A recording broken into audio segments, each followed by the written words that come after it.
Welcome to another episode of the Antifragility Reframe podcast, where struggles become strength and stress fuels growth.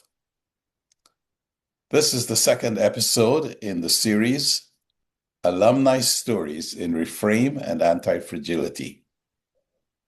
I'm Dr. Frank L. Douglas, your host, and my guest today is Mr. Reginald Jennings.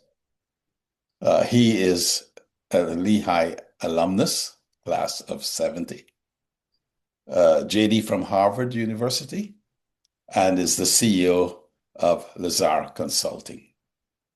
Welcome, Mr. Jennings. Thank you, Dr. Douglas. I'm looking forward to our conversation in this series, talking to alumni, trying to find out what were the episodes, or at least a significant episode during their undergraduate days that they could remember that helped them to be anti-fragile, made them reframe. A couple of things strike me as I read about your history. First of all, you're a Lehigh history maker, which in a word says it all about the contributions you have made as an alumnus. I also recall in 2024, when Lehigh was one of, I think, about 30 universities that received the Alumni Association Inclusive Excellence Award. When the development department wrote about it, they actually featured the contributions that you had made, including during the time you were chair of Balance, the Black and Latino alumni network. You are also famous for this statement: I loved Lehigh, even when Lehigh didn't love me back. So, given that, can you look back and share with us an episode during your undergraduate days at Lehigh that was really very stressful? Okay, that's quite a build-up. I'd like to start by just sharing something that I have shared over the years with students and alums, that I've come in contact with at the university. And it's something that I've tried to live by, and it has served me well, and that is the glass half empty or is the glass half full? Our perspective determines our outcomes. So I've tried to always be a half full person. No matter what wasn't there, there was always something there.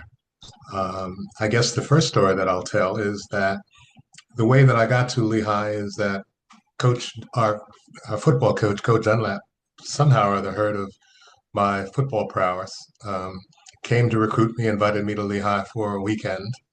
And the minute I stepped a foot on campus, it was love at first sight. It was my idea of what a university should be. So I was accepted. I did attend Lehigh. I did play football at Lehigh, but my football experience didn't teach me the lessons that you ordinarily learn from sports. I was the first Black varsity football player at Lehigh. My first year or so, I was the only Black person on the football team, on a football team that had losing seasons both my sophomore and junior year. My sophomore year, I made all conference. My junior year, I made Little All-American. My junior year, I received a letter of inquiry from the Cincinnati Bengals.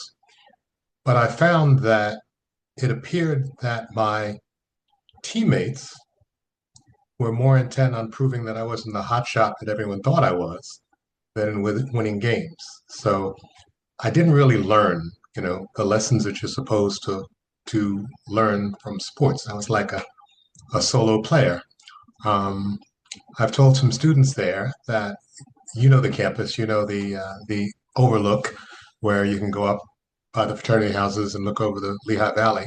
I told them about the number of hours that I spent up there crying. because I wasn't going to cry in front of my classmates. But when I just felt overwhelmed, I would go up there and I'd cry. So that was the downside of my Lehigh football experience.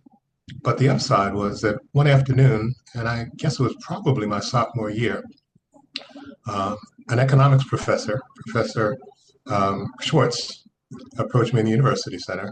I didn't take any economics courses. I didn't know who he was.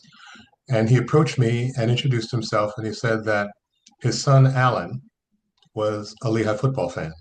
And they asked Alan what he wanted for his birthday. And his response was, invite Reggie Jennings to dinner. So they invited me to dinner. And long story short, for the rest of my time at Lehigh, I was a part of the Schwartz family. I was over there for dinner at least once, if not a couple of times a month. Um, if you look at me now without hair at Lehigh, I had a huge afro. And for Alan's bar mitzvah, I had to use bobby pins to keep the yarmulke in my afro. But what I didn't get from my football colleagues, I got from a Lehigh professor and his family who embraced me and welcomed me in as a part of their family. One of the things that we talk about when we talk about anti-fragility is shifting in perspective. And it sounds as though this economics professor helped to shift your perspective by that invitation, which was Absolutely. initiated by his son. I want to reflect on that a bit. I think that you're absolutely right. And at a time that I felt like I was an outsider, they gave me a sense of belonging. And I mean, not only a sense of belonging, but trust me to the extent that if Professor Schwartz and his wife were away for the weekend, they would have me stop by the house to check on the children. Pam, the daughter was a little older, but Mhm. they were still not at the point where the parents were comfortable just leaving them without somebody Yes. looking in. So um, that had a tremendous impact on me. You know, About how many Black students were at Lehigh at that time? I don't imagine there were many. my freshman year, there were two other blacks in my class, one of whom was an African, from Ghana. 10 of us in the school, and we were thrilled at graduation because my senior year we tripled that number. There were, 36 of us. So I, uh, I talk to some of the students and alums that I encounter now, and I share the experience when I go to campus for one of the various activities that I'm engaged in. If I park in the Alumni Memorial Building and walk down to the lower campus, over the course of that walk, I will see more Black and brown students than I would see in a month when I was at Lehigh. Mm. Mhm. And I kind of think they get it. And one of the reasons that I spend as much time as I do at Lehigh is that I went through 4 years and never met a Black alum. And I think it's important to know whose shoulders you stand on.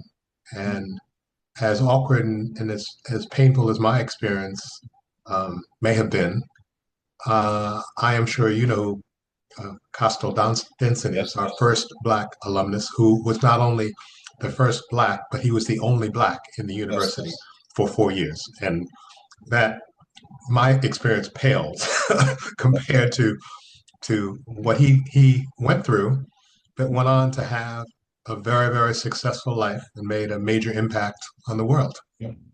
Yeah. As a matter of fact, I have the honor of having received an award. I also being, as you know, an alumnus of Lehigh, receiving an award that is named after him. And that's a tremendous honor that I carry. And well deserved, if I might say. Well Well, deserved. thank you very much. Yeah. I Yeah. would like to share one regret that I have for the audience. And the one regret, you and I missed each other for a year. And I Yes. regret that it took us 50 years to meet. I wish I had known you over the years, but I'm grateful that we met when we did meet. Yes. And since we've met, I've really enjoyed our friendship, not only the interaction and the exchange of ideas, but the friendship. Thank you indeed. Let me ask you another question. Um, you are a class of 70, so that says that you've had many years as an alumnus. Yes. Can you think of any episode in your professional life after you left Lehigh in which the things that you experienced or you learned at Lehigh benefited you as you look back on that? I think that my whole life, Lehigh has benefited me. And you mentioned the History Makers um, event, and one of the things that I want to share with the group is the impact that my professors and my education had on me. I had one professor in particular who taught a course called the conspiracy theory of history. That that history is in itself what we are told is history was actually a conspiracy, and that had a tremendous impact on me then, and it has kind of shaped my worldview through my entire life in terms of how I look at events and how I evaluate them. Um, so I think I got an incredible education because one of the things that I love about Lehigh, even some of our quote unquote more elite schools don't teach you how to think, they Hmm. teach you what to think. Hmm. And I think that learning how to think will fare you a whole lot better over the course of your life than being taught what to think. I think it makes you more adaptable. And in your words, Hmm. it deals with what would ordinarily be fragility and it helps you resist that. Certainly, as we look at life in America today, this comment you made about the history professor and the course he was teaching, conspiracy history as conspiracy, and we're living it today. We're watching Absolutely. conspiracies that are trying to shape and reshape history that we have experienced and watched. So it is indeed fascinating and an incredible learning. Let me ask another. Yes, go ahead. Yeah, one other thing that I want to share is something that I've shared with students and alums. I've talked to many students and alums of color over the years who've talked to me about how they've had painful experiences at Lehigh. And my response to them was that nothing can hurt you unless you love it. So focus on the love and not on the pain, you know. And And so as we close, what one or two um, bits of advice you would give to uh, present students at Lehigh? well, one piece of advice that just came to mind is something that I've shared with many people over the years, and that is that we have a tendency to take things personally that aren't personal. So don't take things personally. You know, the fact that someone is expressing who they are doesn't say anything about you, it says something about them. But so often we give away our power and allow the way other people perceive us, to color our perception of ourselves. And I think that is the message. One other thing that I would share with them from my own experience is I started getting involved in making presentations to new members. And the point of the story is that one afternoon I was in a ballroom, standing room only in San Francisco. And when I completed my remarks, I received a sustained standing ovation. And I remember thinking to myself, wow, you can do this. You can do it well and you enjoy it. And the reason that I didn't do it prior to that is that I didn't think that I had the capability. So I think we need to get out of our way. And I think that the only one who really knows what we're capable of is the one that created us. Mhm. Mr. Jennings, thank you very much. Those last two comments are just superb comments to live an anti-fragile life. So I